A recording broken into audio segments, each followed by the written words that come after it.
एक बार फिर से आपका बहुत स्वागत है हमारे खास कार्यक्रम चंद्र पर ग्रहण में। और आपके साथ जाने माने देश के जाने माने एस्ट्रोलॉजर्स भी मौजूद हैं जो आपके एक एक सवाल का जवाब दे रहे हैं।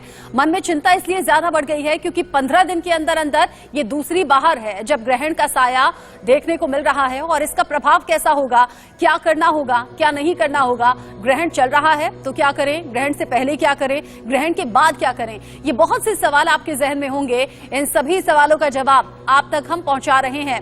25 अक्टूबर को सूर्य ग्रहण का साया था, उस वक्त भी देश के जाने माने एस्ट्रोलॉजर इंडिया न्यूज पर मौजूद थे, दर्शकों तक एक एक सवाल का जवाब पहुंचाया था। और आज यानी कि 8 नवंबर को चंद्र पर ग्रहण है।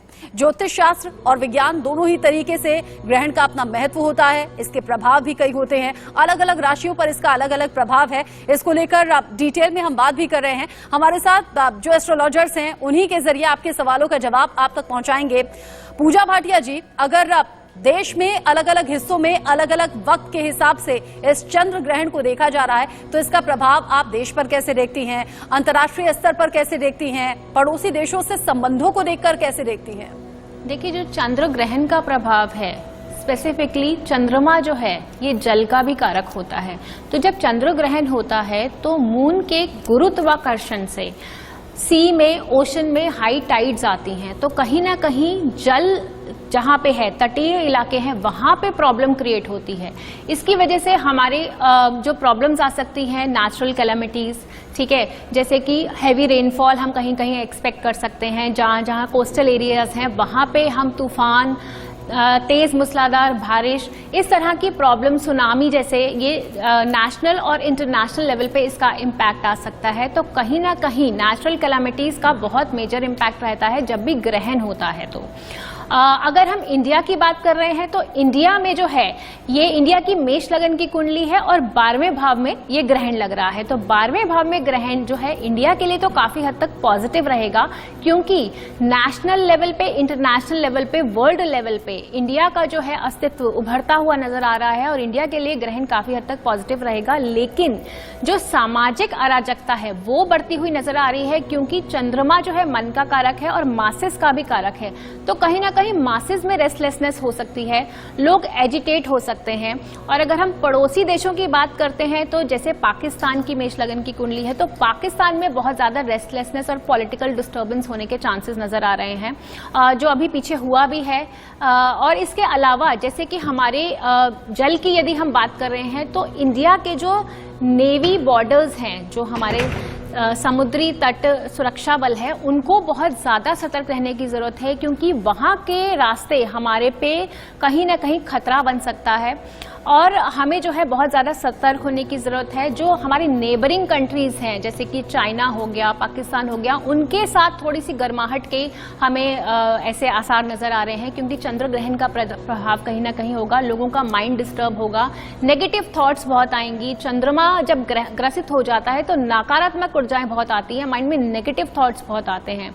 और फीमेल्स पे भी इसका मेजर इम्पैक्ट होएगा, क्राइम जो है फीमेल के अगेंस्ट बढ़ेगा। और साथ ही इंटरनेशनल लेवल पे अगर आप देखिए जैसे अभी तंजानिया में जो प्लेन गिरा था, पानी में, झील में गिरा था वो प्लेन, तो ये कहीं ना कहीं चंद्र ग्रहण के आगाज का ही ऐलान करती है कि इस तरह की घटनाएं होती हैं। मेष राशि पे लगा है और तीसरे भाव में मंगल है मेष राशि के और वक्री अवस्था में है, तो कहीं ना कहीं हिंसक घटनाएं, कहीं ना कहीं दुर्घटनाओं का सहयोग बनता है, मासेस में एजिटेशन बनता है। तो ये सब हम प्रभाव इंटरनेशनल और नेशनल लेवल पे हम देख सकते हैं। जी, आपने बताया किस तरीके से प्रभाव होगा और अब कैसे सावधान रहने की जरूरत है। महिलाओं की सुरक्षा को लेकर अब थोड़ा चीजें खराब होती हुई नजर आ रही है। लेकिन सपना जी, जब ग्रहण आता है, अच्छा और बुरा दोनों तरह का प्रभाव होता है। ब्रेक के दौरान भी हम बात कर रहे थे, ऋषि सुनक की ग्रहण जिस दिन पड़ रहा था उसी दौरान वो शपथ ग्रहण में मौजूद थे, शपथ ले रहे थे, तो उनके लिए ऑब्वियस सी बात है कि ये लाइव एग्जाम्पल है पूरी दुनिया के लिए कि ग्रहण का प्रभाव अच्छा भी होता है।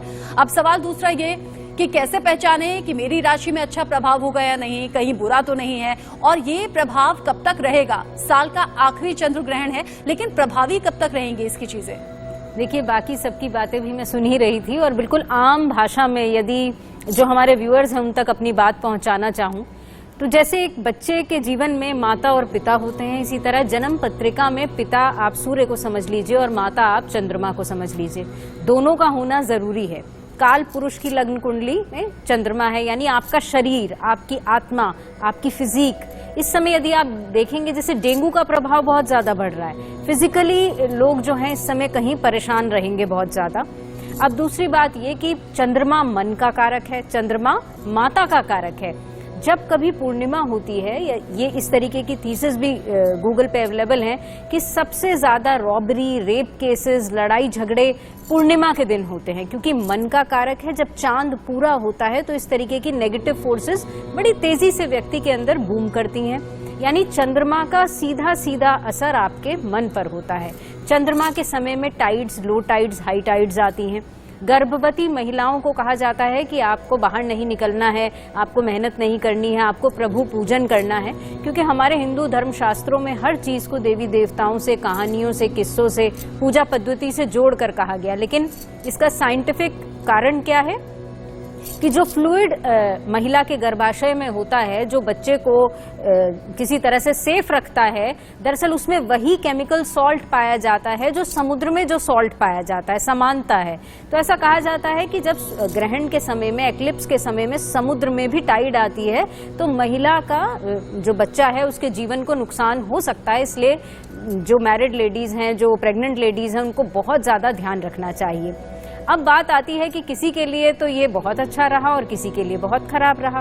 दरअसल आपकी कुंडली में, अपने प्रत्येक डिबेट में कहती हूँ कि 12 घर हैं, राशियां हैं, कौन सी राशि कौन से घर में बैठी है, चंद्रमा आपके कहाँ पर हैं आपकी कुंडली में, ये भी आपके जीवन पर प्रभाव डालते हैं। जो भी ग्रह नक्षत्र हैं वो किसी के लिए अच्छे और किसी के लिए खराब होते हैं। इस बार की यदि बात करें तो मेष राशि में ग्रहण लग रहा है, तुला राशि का एक्सेस है। मेष को अग्नि की राशि कहा जाता है। जो ये कहा जा रहा है कि 15 दिन में 2 ग्रहण पड़ रहे हैं, ये कोई बड़ी घटना नहीं है। ऐसा अक्सर होता है कि सूर्य ग्रहण होता है और उसके 15 दिन बाद चंद्र ग्रहण होता है, ये नॉर्मल बात है।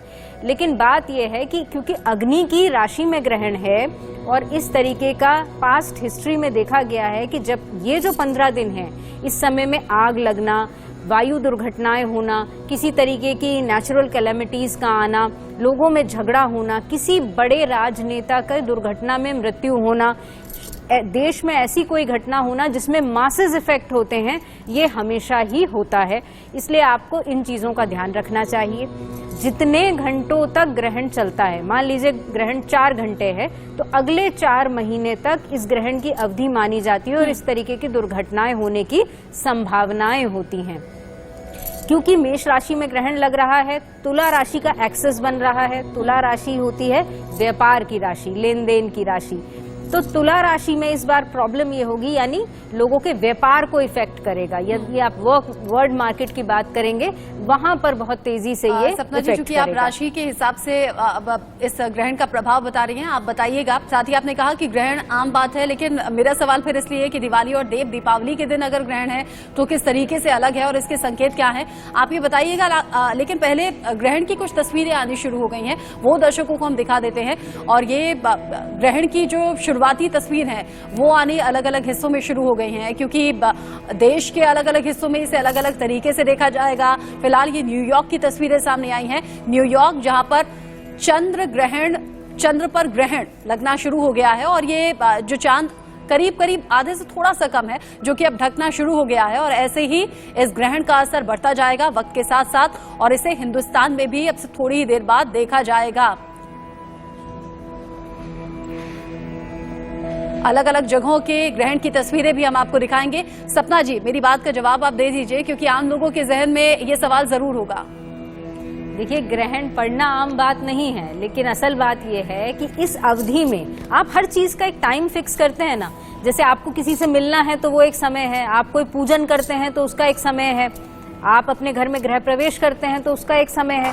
ठीक इसी तरह से ये जो ग्रहण काल का समय होता है, कुछ चीजों के लिए ये बहुत अच्छा होता है। इस समय में की गई साधना आपको कई गुना ज्यादा फल लाती है। तो यदि आप इस समय में विशेष प्रयोग करते हैं, मान लीजिए पैसे की तंगी से आप 2-4 हैं, तो आपको मां लक्ष्मी के मंत्र का जाप करना चाहिए। लेकिन लोग गलती ये करते हैं कि अक्सर जब हम कहते हैं कि ग्रहण काल में आपको पूजा करनी है, तो आपको अपने घर के मंदिर में दिया नहीं जलाना है, आपको अपने मंदिर के कपाट बंद ही रखने हैं। लेकिन अपने घर के नॉर्थ ईस्ट में या ईस्ट डायरेक्शन में या अपने मंदिर के सामने या सबसे अच्छा जो होता है वो है किसी पवित्र नदी या जलाशय के पास बैठ के।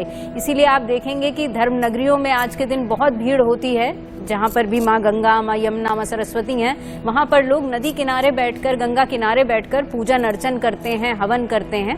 तो आपको इस समय में ये सारे काम करने चाहिए, लेकिन आपको कुछ सावधानियां भी जरूर रखनी चाहिए। ऐसा क्यों कहा जाता है? क्योंकि सीधे सीधे जब चंद्रमा इफेक्टेड होता है, मान लीजिए सरल भाषा में आप अपनी आंख पे एक लेंस लगाते हैं और उस लेंस के ऊपर हल्का सा काजल या कोई चीज लग जाती है तो आपको साफ दिखाई नहीं देता। ठीक इसी तरह से जब चांद पर एक छाया आ गई, जब चांद के ऊपर एक कालिमा आ गई और उसकी रेज पूरी तरह से नहीं पड़ती हैं, तो कहीं ना कहीं पूरा जो धरती है वो इफेक्ट होती है, सभी लोगों का जीवन इफेक्ट होता है। क्योंकि आज आपके जीवन के लिए 3 चीजें जरूरी हैं, सूर्य, चंद्रमा और ग्रेविटेशनल पुल। लेकिन जब आपको चंद्रमा की रेज नहीं मिलती हैं तो आपकी सेहत पर, आपके मन पर, आपकी पूरी जो 7 चक्र हैं उनके अलाइनमेंट में कहीं प्रॉब्लम आती है।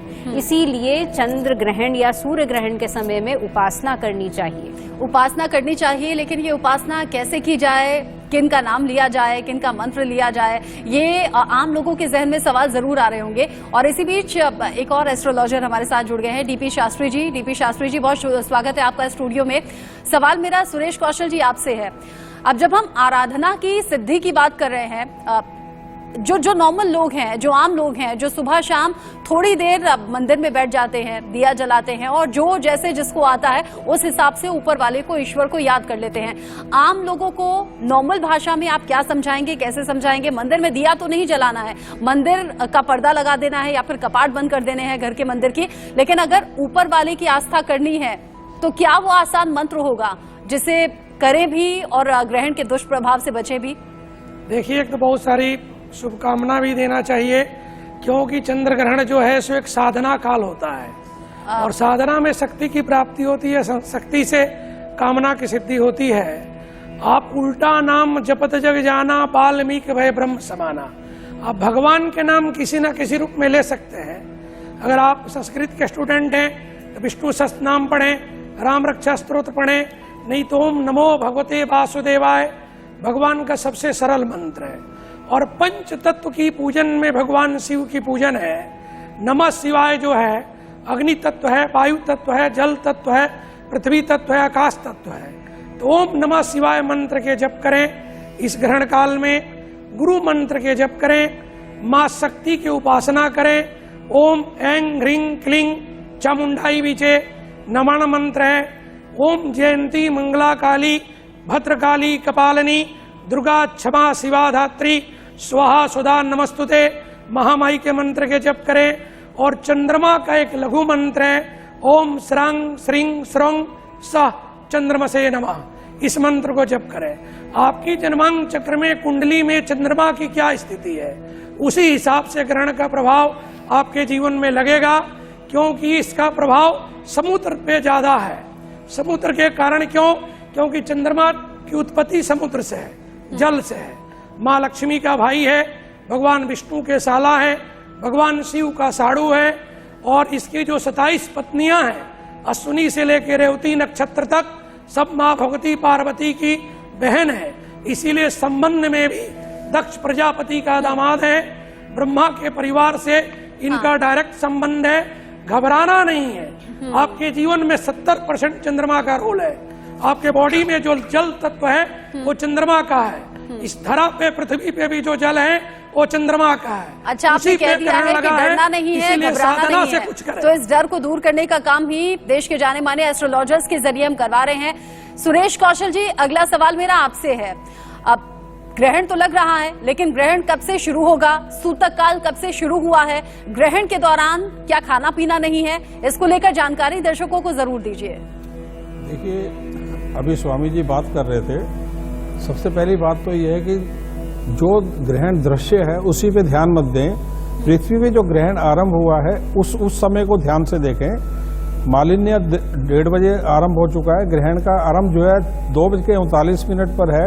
टोटलिटी यानी खरग्रास जो है, ग्रहण का खरग्रास जो है वो 3:46 पे, यानी यहाँ से पूरा ग्रहण दिखना शुरू हो जाएगा, पूर्ण ग्रहण।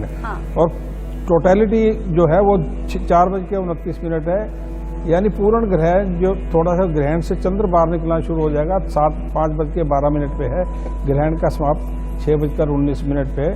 और मालिन्य जो है ये इस सारा जो है चंद्रमा जो है निर्बल होकर बाहर निकल के आएगा 7:28 पे। जैसे स्वामी जी बात कर रहे थे, देखिए एक बात को समझे सॉरी, ग्रहण का पूर्व प्रभाव जो है हमेशा आ जाता है।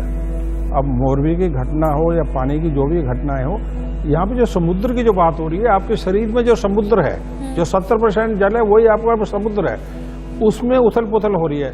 याद रखें ये ग्रहण कार्तिक मास की अमावस्या और कार्तिक शुक्ल पक्ष कार्तिक पूर्णिमा को हो रहे हैं और दोनों मंगलवार के दिन होते हैं। मंगलवार के ग्रहण हमेशा जो है हिंसक हुआ करते हैं, पहली बात। दूसरी बात यह है कि तुला और मेष राशि में ग्रहण पड़ रहे हैं। तुला और मेष राशि पूरे राशि मंडल को दो भागों में विभक्त करती है। वो क्या हुआ, आपकी स्पाइन, आपके मूलाधार से लेकर सहस्रार चक्र तक ये ग्रहण कहाँ लग रहा है, मेष राशि सहस्रार चक्र, यानी आपकी बुद्धि को भ्रमित कर सकता है। सूर्य इस समय नीच है, आत्मा थोड़ी निर्बल है, मन थोड़ा सा अस्थिर है। क्या उपाय है, आराम से साधना में बैठें। स्वामी जी ने जितने मंत्र बोले मैं उनसे एग्री करता हूँ। सिर्फ एक बात सबको बोलूंगा, मन को स्थिर करें, मन को स्थिर करें। अनुलोम विलोम या कोई भी मन को स्थिर करने वाला छोटा सा जो अनुलोम विलोम सर्वाधिक महत्वपूर्ण होगा आज के दिन में। जैसे आपने ओम नमः शिवाय ये इस नासिका से लिया, आपने जो है ये चंद्र नासिका से लिया, सूर्य नासिका से छोड़ दिया ओम नमः शिवाय, फिर लिया फिर छोड़ा, एक आवर्ती में 4 बार, कम से कम भी 60 आवर्ती करें ओम नमः शिवाय अनुलोम विलोम करते हुए।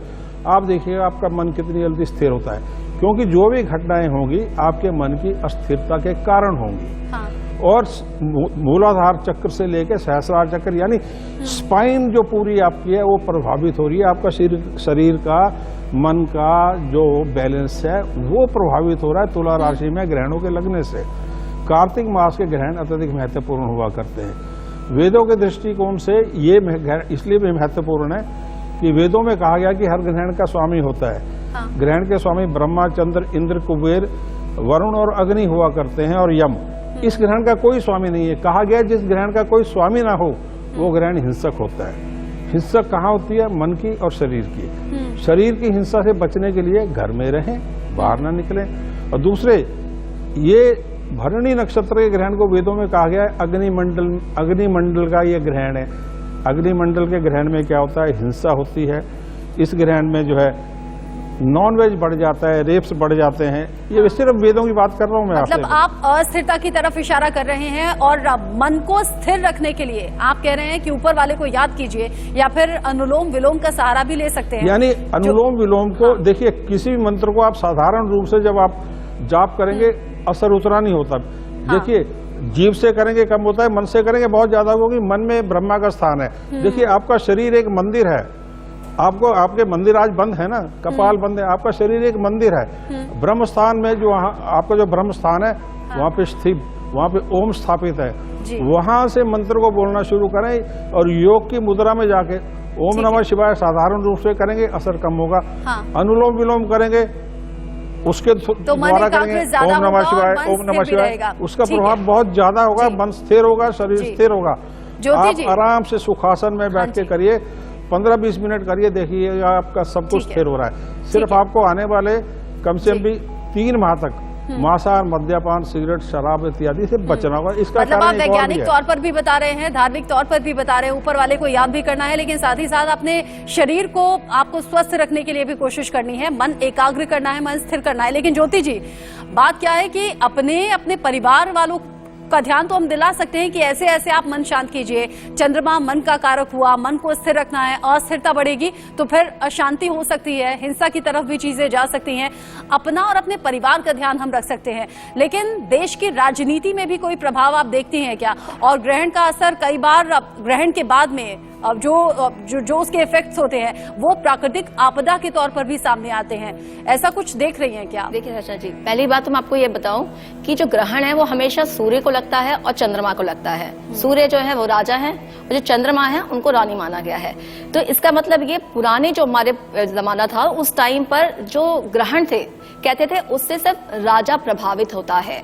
जो राजा थे, राजपाट थे, उनके पास एक ज्योतिष शास्त्री होते थे और अगर उनके जीवन में जो कुछ भी हो रहा है वो किस तरह हो, किस तरह की ग्रह दशा चल रही है, उससे वो कैसे बचाव करें, वो उसका निर्णय करता था।